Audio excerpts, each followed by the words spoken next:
Bartleby, Giorgio Agamben.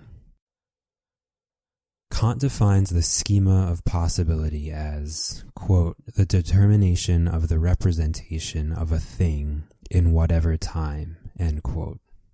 It seems that the form of the whatever, an irreducible quodlibet-like character, inheres in potentiality and possibility, insofar as they are distinct from reality. But what potentiality are we dealing with here? And what does whatever mean in this context? Of the two modes in which, according to Aristotle, every potentiality is articulated, the decisive one is that which the philosopher calls, quote, the potentiality to not be, end quote, dynamis me en aenai, or also impotence, adynamia.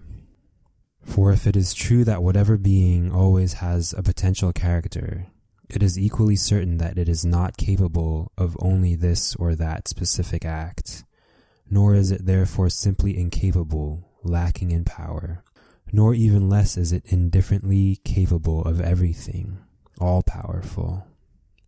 The being that is properly whatever is able to not be, it is capable of its own impotence. Everything rests here on the mode in which the passage from potentiality to act comes about. The symmetry between the potentiality to be and the potentiality to not be is, in effect, only apparent. In the potentiality to be, potentiality has as its object a certain act, in the sense that for it, energein, being an act, can only mean passing to a determinate activity.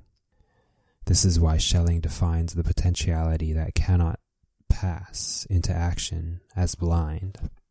As for the potentiality to not be, on the other hand, the act can never consist of a simple transition de potentia ad actum.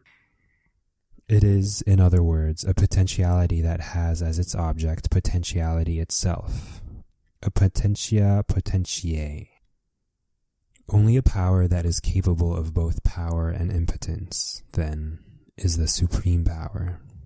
If every power is equally the power to be and the power to not be, the passage to action can only come about by transporting, Aristotle says saving, in the act its own power to not be. This means that, even though every pianist necessarily has the potential to play and the potential to not play, Glenn Gould is, however, the only one who can not play, and directing his potentiality not only to the act, but to his own impotence, he plays, so to speak, with his potential to not play.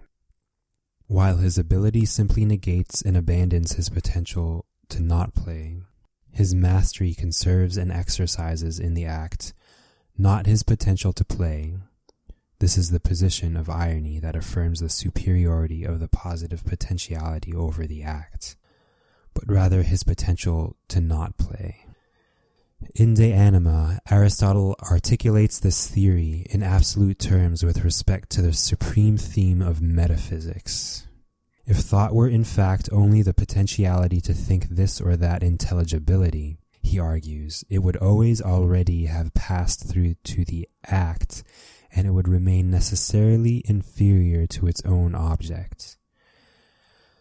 But thought, in its essence, is pure potentiality.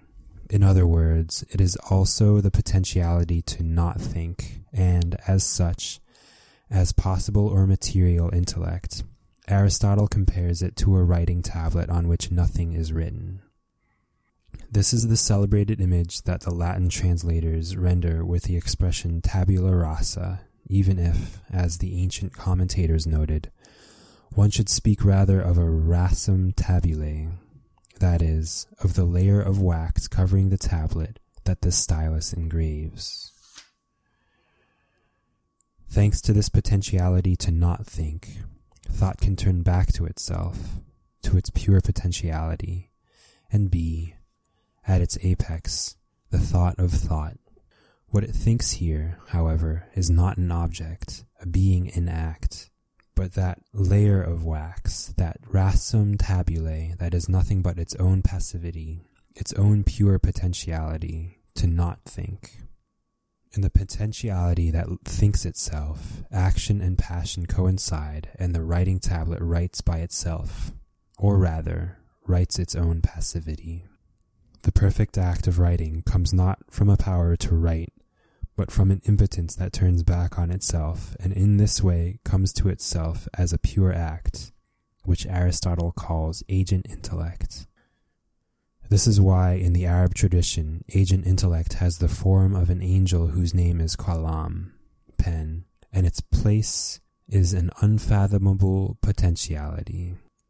Bartleby, a scribe who does not simply cease writing, but, quote, prefers not to, end quote, is the extreme image of this angel that writes nothing but its potential to not write.